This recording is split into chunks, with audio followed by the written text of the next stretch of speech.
Good evening मेरे प्यारे class 12 के बच्चों और 11th के बच्चों। तो देखिए पेपर हो गया है 12 का इंग्लिश का पेपर। ये जो कोड है ये 360 DY कोड है, ठीक है। इस कोड का पेपर यहाँ दे रहे हैं और जो बच्चे 11th में वो देख लें किस तरह से पेपर आए थे, और 12 के बच्चे अपना देख लें क्या वो सही किए थे क्या गलत किए थे। तो देखिए आपका पूर्णांक जो है 100 नंबर का पेपर था, समय 3 घंटे और 15 मिनट आपको मिला हुआ था, ठीक है। तो देखिए यहाँ पे आपके जो क्वेश्चन पेपर था उसको जो है 3 भागों में बांटा गया है, ABC करके। यहाँ इंस्ट्रक्शन दिए गए हैं, आप उसको पढ़ लीजिएगा। ABCD 4 भाग में आपका जो पेपर है बटा हुआ है, जिसमें से पहला सेक्शन है रीडिंग। तो रीडिंग में क्या होता है कि इस पैसेज को पढ़ने के बाद में, ठीक है, पैसेज दिया गया, पैसेज को पढ़ने के बाद में आपको नीचे दिए गए क्वेश्चन का आंसर देना होता है।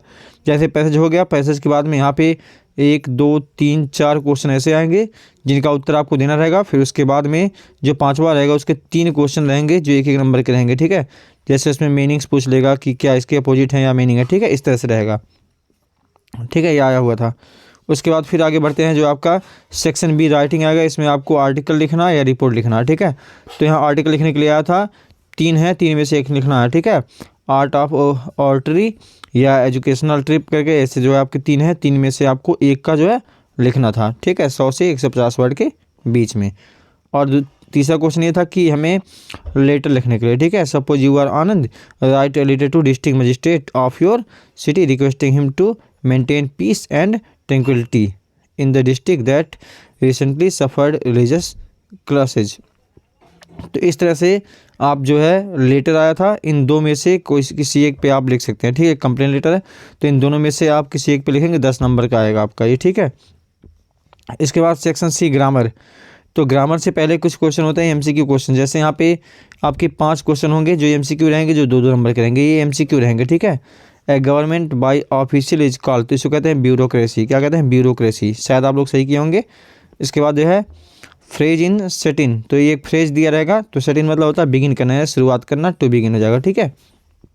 बात करें C वाला, तो एक सिनोनिम्स आता है, सिनोनिम्स। डिमिनिश मतलब होता है कि कम करना यानी घटाना, तो हो जाएगा ड्विंडल, ड्विंडल हो जाएगा, ठीक है। ड्विंडल मतलब आपका ये हो जाएगा। आगे बढ़े तो एक क्वेश्चन सिंटैक्स देगा। सिंटैक्स से मतलब पूछ रहा है कि which of the following sentence is are correct, मतलब इसमें से कौन सा सेंटेंस सही है। You he I and I are good friends, ये तो सही है, बिल्कुल सही है, क्योंकि जो प्रोनाउन होता है उसमें सेकंड 2 3 1 का नियम लगता है, ठीक है। पहले सेकंड पर्सन का प्रोनाउन, फिर थर्ड पर्सन का प्रोनाउन, फिर फर्स्ट पर्सन का प्रोनाउन। तो सेकंड, थर्ड और फर्स्ट बहुवचन है, इसलिए आ लगा हुआ, ये आपका पहला सही है। यानी जो अब बाकी तो देखिए वाटर्स दिया है, आई यहाँ पे है तो यहाँ इज दिया है, तो इस तरह से ए वाला ऑप्शन सही है, ठीक है। यानी जो ए वाला है ओनली ए, तो पहला ऑप्शन सही है, ठीक है। फिर आगे बढ़ें, द एंटोनिम्स ऑफ रिगोरस का जो एंटोनिम्स होगा इसका हो जाएगा सिंपल, कठोर का सिंपल हो जाएगा, ठीक है। तो इस तरह से आपके जो है ये रहे आपके 5 MCQ क्वेश्चन। इसके बाद आपका देगा नरेशन से क्वेश्चन देगा, इसमें आपको 2 में से 1 करना रहेगा, ठीक है। करा who are you sir and why are you here, he ask the gentleman, तो ये इंटरोगेटिव वाक्य है। The old man said to me I lived here with my servant for a week, ये आपका असर्टिव सेंटेंस है। तो ये दोनों में से आप एक जो आपको अच्छे से आए वो लिख सकते थे, ठीक है। फिर यहाँ से आपका आएगा जो है सिंथेसिस का, ठीक है, जिसमें कहा कि इसमें से भी एक करना रहेगा। जैसे इन दोनों वाक्यों को मिला करके सिंपल बनाना है और इन दोनों वाक्यों को मिला करके कॉम्प्लेक्स बनाना है, तो इन दोनों में से कोई एक क्वेश्चन आपको करना रहेगा। इसके बाद ट्रांसफॉर्मेशन से 2 में से 1 करना रहेगा। जैसे यहाँ दिया गया है Kolkata is the biggest city in India, इसको पॉजिटिव डिग्री में बदलना है, जैसे सुपरलेटिव है तो इसको पॉजिटिव में बदलना है, और यहाँ इसको जो है अफर्मेटिव सेंटेंस में बदलना है, ठीक है। No sooner did the train stop than I जो है गॉट, तो यहाँ पे इसको जो है अफर्मेटिव में चेंज करना है। इन दोनों में से कोई एक आप लिख सकते हैं। डी वाला कह रहा कि डी वाला जो आपका होगा ये जो है सिंटैक्स से होगा, ठीक है। जैसे कह रहा कि the manager deprived the principal with all powers, neither food nor water were given to me yesterday, तो इन दोनों में से किसी एक को आप सही करेंगे, सही करके लिख देंगे, ये आपके सिंटैक्स आए हुए थे, ठीक है। जैसे यहाँ देखिए नाइदर फूड नॉर वाटर, तो यहाँ वाज हो जाएगा, वर नहीं रहेगा, ठीक है। इस तरह से आपका हो गया। उसके बाद फिर यहाँ पे दिया हुआ है आपके होमोफोन्स दिए रहेंगे, ठीक है। होमोफोन्स में क्या होगा कि आपके 2 वर्ड होंगे, दोनों के जो प्रोनाउंसिएशन होंगे वह अलग, मतलब सेम होंगे, उनका अर्थ अलग होगा। जैसे कैनवस और कैनवास दिया हुआ है। तो इन दोनों का अर्थ क्या है, इनका जो है वाक्य में प्रयोग करना है। इल्यूशन और एल्यूशन में क्या अंतर है, इन दोनों के वाक्यों में प्रयोग करके लिखना है। ठीक है, तो हमारे यूट्यूब चैनल पे जो है आपका दिया गया था डेली वोकेबलरी करके एक जो है प्लेलिस्ट है, उसमें ये सारे वर्ड आपके दिए गए हैं। क्लियर। अब यहाँ पे आपका जो है 5 नंबर का जो है ट्रांसलेशन आएगा। ठीक है, इस तरह से आपका जो ट्रांसलेशन दिया गया है, यहाँ पे जैसे दिया गया है इतने आपके ट्रांसलेशन आएंगे। और इसके बाद आपका डी सेक्शन आएगा। डी सेक्शन में आपके लिटरेचर से, यहाँ पे प्रोज से आपके इस तरह से 2 क्वेश्चन है, 2 में से आपको दोनों करने रहेंगे। जैसे 2 है तो 2 में से आपका ए वाले में 2 है, 2 में से 1 करना है, बी वाले में 2 है, 2 में से 1 करना रहेगा। तो ये क्वेश्चंस आपके आए हुए हैं, आप क्वेश्चन को देख लीजिए।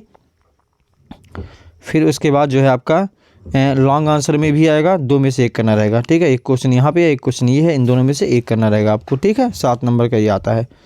उसके बाद बात करें पोइट्री से, तो पोइट्री में स्टेंजा आपका दिया रहेगा। स्टेंजा को पढ़ने के बाद में आपको जो है 3 क्वेश्चन है 2-2 नंबर के, उसका उत्तर आपको देना रहेगा। ठीक है, यहाँ थिंग ऑफ ब्यूटी का जो है पोएम दिया गया है, इसको पढ़ने के बाद में यहाँ 3 जो है क्वेश्चन दिए गए हैं, 1 2 3 करके, इनका आपको उत्तर देना रहेगा। ठीक है, यहाँ देखिए पोएम एंड पोएट का लाइन्स का नेम, पोएट और पोएट का नाम पूछ लिया है। ठीक है, फिर यहाँ पे सेंट्रल आइडिया 3 में से 1 लिखना रहेगा। माई मदर 66, कीपिंग क्वाइट और आंट जेनिफर टाइगर, इन दोनों में से किसी एक का सेंट्रल आइडिया लिखेंगे, 4 नंबर का ये रहेगा आपका। इसके बाद आपका आता है सप्लीमेंट्री से, तो सप्लीमेंट्री में भी आपके जो है 4-4 नंबर के 2 क्वेश्चन करने रहेंगे 60 आंसर में। ठीक है, और वैसे ही है आपका ए वाले में 2 क्वेश्चन है, 2 में से 1, बी वाले में 2 में 2 में से 1 ये करना रहेगा आपका। और फिर लॉन्ग आंसर में 2 में से 1 ही करना रहेगा। ठीक है, जैसे यहाँ पे लॉन्ग स्टीवर्ड में आपको 7 नंबर का होगा, लॉन्ग आंसर में से 2 में से 1 करना रहेगा। तो ये जो क्वेश्चन पेपर है ये आज हुआ है, जो है महाराजगंज ज़िले में हुआ था। तो ये कोड आपका आया था, तो ये पेपर आपका हुआ है, आप इसको देख सकते हैं। जो कक्षा 11 के बच्चे हो, इस तरह से आप तैयारी करिएगा, इस तरह से आपके भी अगले साल पेपर होंगे, तो आप इसको ज़रूर देख लीजिएगा। और क्लास 12 के बच्चे बिल्कुल भी MCQ में आप कितना सही किए हैं और बिल्कुल कमेंट करिएगा, और पता चले कि आप कितना सही किए हैं, कितना गलत किए हैं। और भी आप बने रहिए हमारे साथ। Thanks for watching. ठीक है, क्लियर। आप देख लीजिए इसको फिर से। कोड है आपका, कोड कितना है देखिए 316 DY। Thanks for watching.